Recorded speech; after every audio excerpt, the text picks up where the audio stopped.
أما بعد فأعوذ بالله من الشيطان الرجيم بسم الله الرحمن الرحيم وعن أبي عامر أو أبي مالك الأشعري رضي الله تعالى عنه قال سمعت رسول الله صلى الله عليه وسلم يقول ليكونن من أمتي أقوام يستحلون الخز والحرير والخمر والمعازف ولينزلن أقوام إلى جنب علم يدوف عليهم بسيارة لهم يأتيهم رجل لحاجة فيقولون ارجع إلينا غدا فيبيتهم الله ويدع العلم ويمسح آخرين قردة وخنازير إلى يوم القيامة رواه البخاري وفي بعض نسخ المصابيح الحرب بالخاء والراء المؤملتين وهو التسخير بينما هو بالخاء والزاء المعجمتين نص عليه الحميدي وابن أسير في هذا الحديث وفي كتاب الحميدي عن البخاري وكذا في شرح للخطابي تروح عليهم سارية لهم يأتيهم لحاجة إن الله وملائكته يصلون على النبي يا أيها الذين آمنوا صلوا عليه وسلموا تسليما صلاة والسلام عليك يا سيدي يا رسول الله وعلى آلك وصحبه الصلاة والسلام عليك يا سيدي يا رسول الله وعلى آلك وصحبك يا حبیب اللہ۔ یہ حدیث پاک حضرت ابو عامر یا ابو مالک اشعری راوی کو شک ہے، جس سے سنیے۔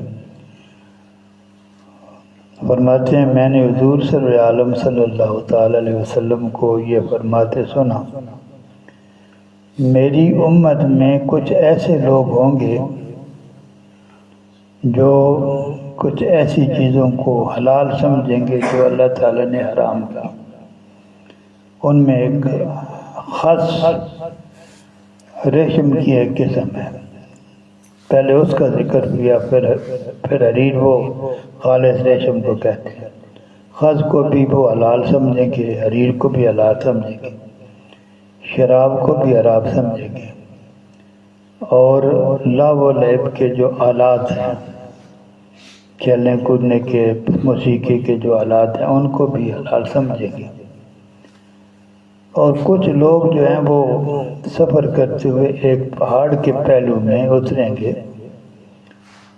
ان کے پاس اور تو کوئی نہیں آئے گا، ان کے اپنا کوئی چرواہ جو بھیڑیں بکریاں چراتا ہوگا، وہ کبھی ان کے پاس آتا ہوگا۔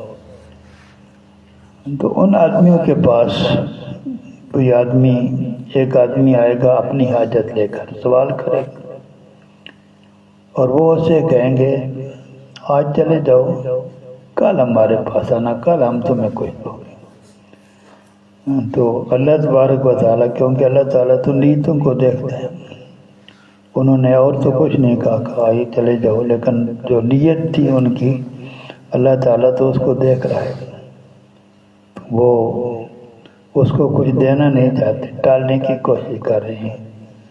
تو اللہ تبارک و تعالیٰ رات کے وقت ان پر عذاب نازل فرمائے گا، اس پہاڑ کو ان کے اوپر گرا دے گا، کچھ تو مر جائیں گے اور کچھ کو اللہ تبارک و تعالیٰ بندروں اور خنزیروں کی شکل میں تبدیل کر دے گا، ان کی شکلیں ہی تبدیل ہو جائیں گی، اور وہ قیامت تک ایسے ہی رہیں گے۔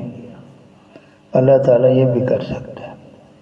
ہم صبح و شام اللہ تعالیٰ کی نافرمانی کرتے ہیں، ان پر عذاب غلطیاں تو انہوں نے پہلے بھی بہت زیادہ کی ہوں گی، لیکن جس غلطی کی وجہ سے وہ پکڑ میں آگے، وہ یہ ہے کہ سوالی آیا ان کے پاس، اس نے خدا کے نام پر سوال کیا تو انہوں نے اس کو دینے سے انکار کر دیا، کہو آج نہیں کل آنا پھر دوں۔ تو اللہ تبارک و تعالیٰ نے اس پہ پکڑ لیا، کچھ کو پر پہاڑ گرا کر تباہ و برباد کر دیا، کچھوں کو مسح کر دیا۔ یہ شکلیں بدل دینے کو مسح کرنا کہتے ہیں۔ کسی کو بندر بنا دیا، کسی کو خنزیر بنا دیا۔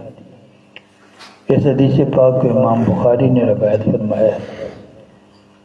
کسی روایت میں خز کی جگہ ہر کا لفظ ہے، وہ کہتے ہیں یہ غلط ہے، اور مختلف کتابوں کے نام لیے ہیں کہ انہوں نے وضاحت کیا کہ یہاں ہر نہیں ہے بلکہ خز کا لفظ ہے جو ریشم کی ایک قسم ہے۔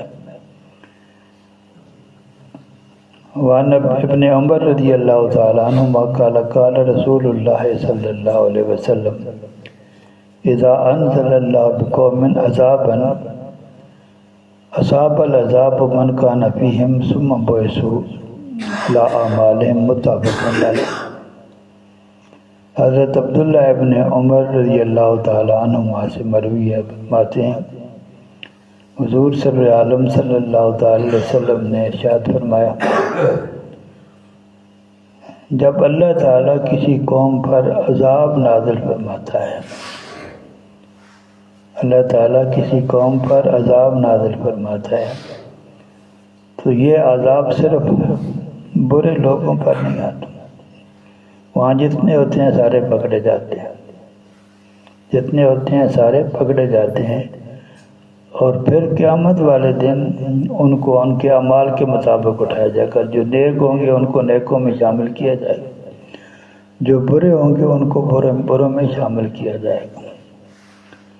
یہ آپ کے دین کی تعلیم یہ ہے کہ خود بھی اللہ تعالیٰ کے فرمانبردار بنو، اور ساتھ ہی جو آپ کے ارد گرد لوگ رہتے ہیں ان کو بھی اللہ تعالیٰ کا فرمانبردار بنانے کی کوشش کرو۔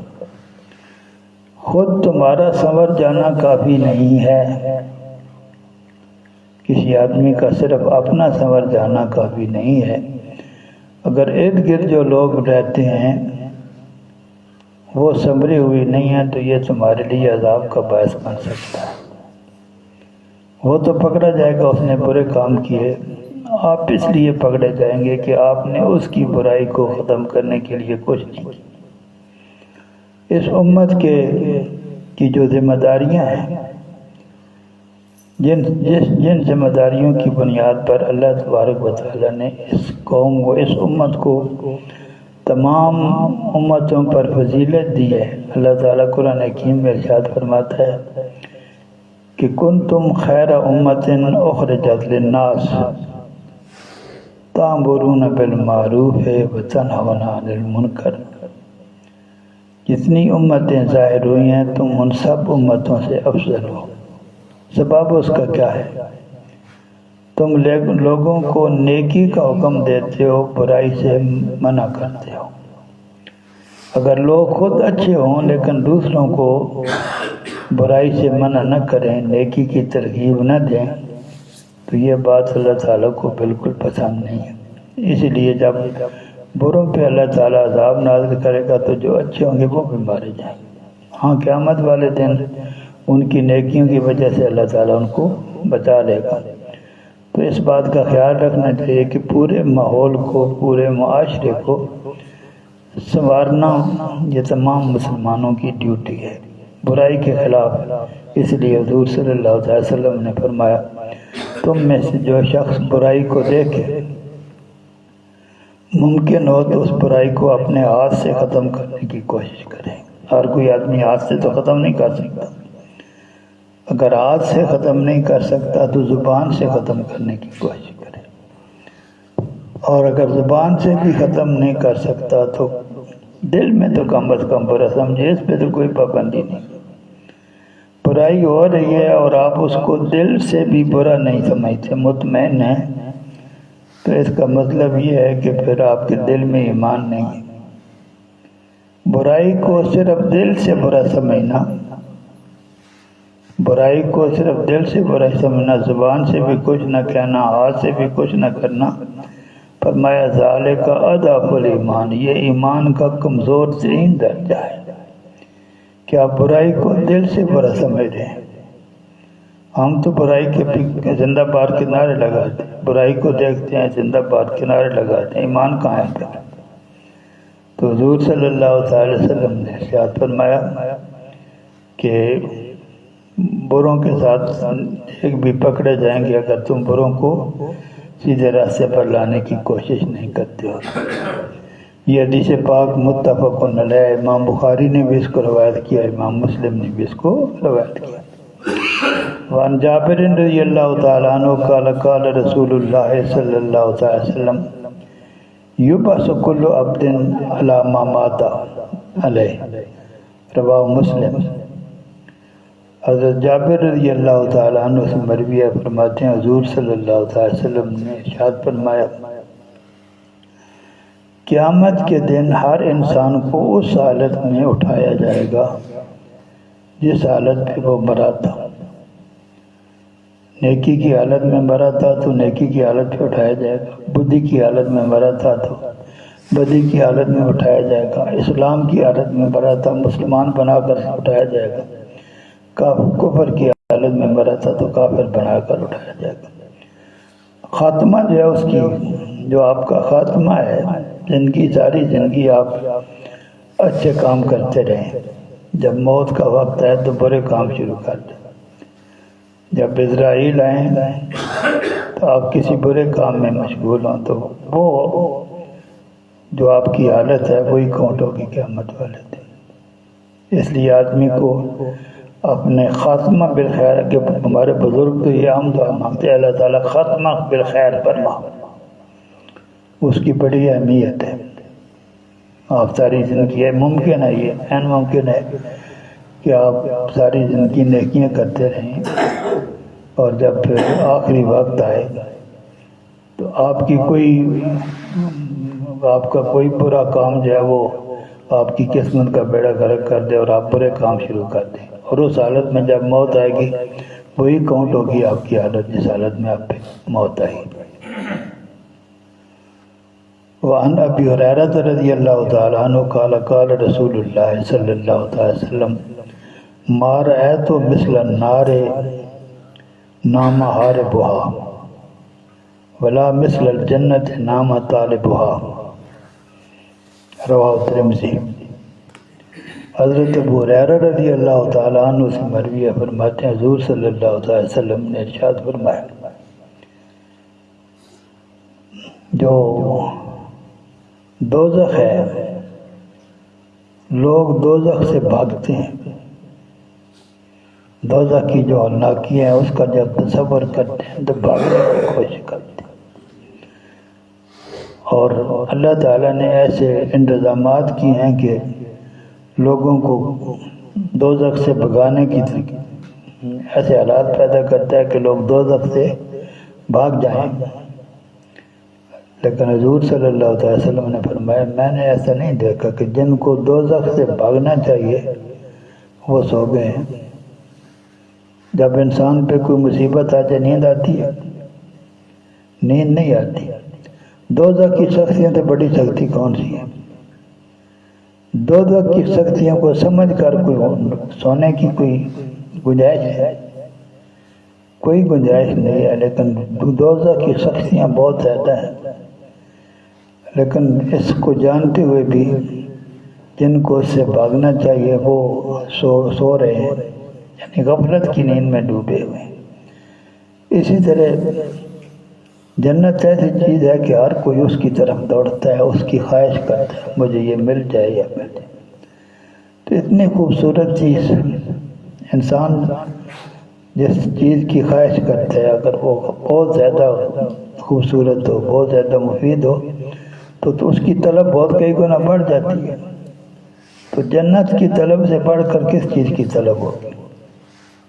فرمایا حضور صلی اللہ علیہ وسلم نے فرمایا جنت کے طلب کرنے والے تو بہت ہیں، خواہش تو بڑی ہے کہ جنت مل جائے، لیکن حیرت کی بات یہ ہے کہ وہ سو گئے ہیں۔ خوبصورت چیز حاصل کرنے کے لیے کوشش کرنی پڑتی ہے، تو طلب خواہش تو ہے، ان کی خواہش تو ہے، بڑی سخت خواہش ہے، اس کو حاصل کرنا چاہتے ہیں، لیکن اس کو حاصل کرنے کی کوشش نہیں کرتے. کوشش کرنے کی بجائے سو گئے. یہاں سونا غفلت کے معنی میں ہے کہ آپ دوزخ سے بچنے کے لیے بھی آپ کچھ نہیں کرتے، غفلت سے کام لیتے. جنت کو حاصل کرنے کے لیے بھی آپ کوشش نہیں کرتے، غفلت میں پڑے ہوئے ہیں. تو حضور صلی اللہ علیہ وسلم نے اس پر حیرت کا اظہار فرمایا کہ یہ مجھے حیرت اس بات کی ہے کہ جن کو دوزخ سے بچنے کے لیے کوشش کرنی چاہیے وہ کوشش نہیں کرتے، وہ غفلت میں پڑے ہوئے ہیں. جن کو جنت حاصل کرنے کے لیے کوشش کرنی چاہیے وہ بھی کوشش نہیں کرتے، وہ بھی غفلت کی نیند سو رہے ہیں. اس حدیث پاک کو امام ترمذی نے روایت فرمایا. وآخر دعوانا ان الحمدللہ رب العالمین.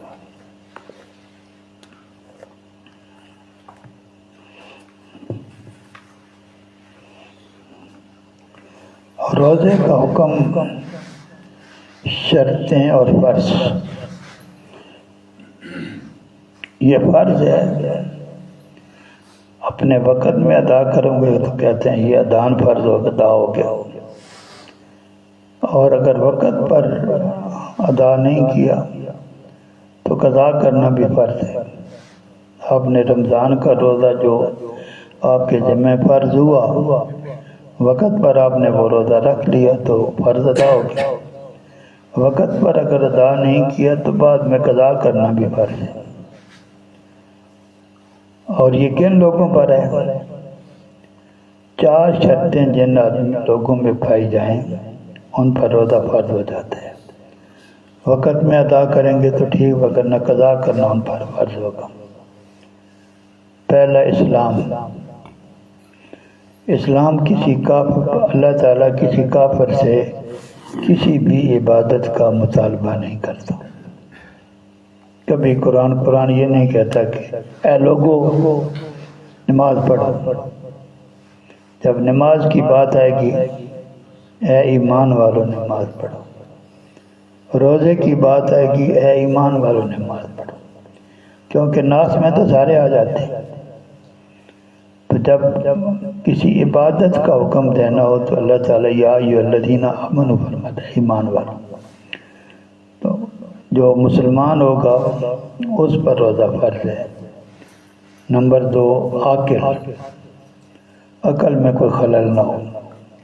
یہ جتنی عبادتیں ہیں جن کی وجہ سے بندہ جو ہے وہ کبھی اللہ تعالیٰ فرماتا ہے نماز پڑھو، کبھی فرماتا ہے روزہ رکھو، کبھی حج کرو، یہ صرف عقل کی وجہ. اللہ تعالیٰ نے انسان کو عقل عطا فرمائی.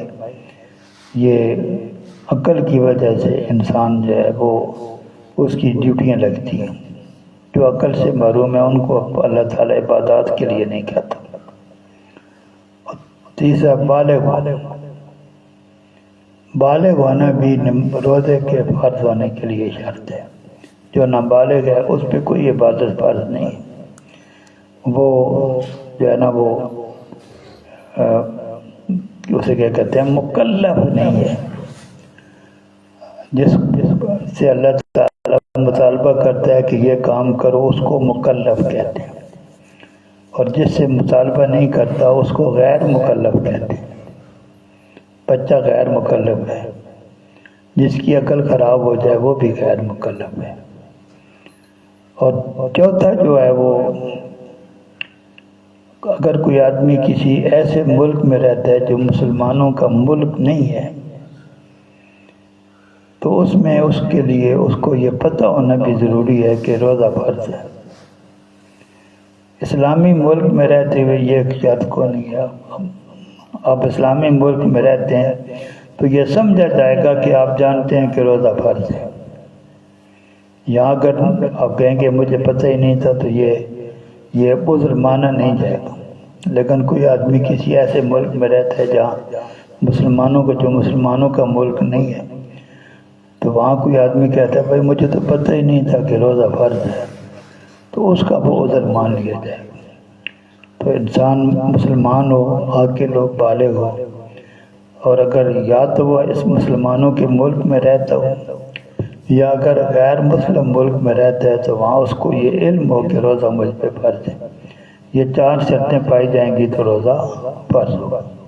وقت پہ ادا کرو گے تو ٹھیک، وگرنہ اس کا قضا کرنا فرض ہوگا۔ وآخر دعوانا الحمدللہ رب العالمین۔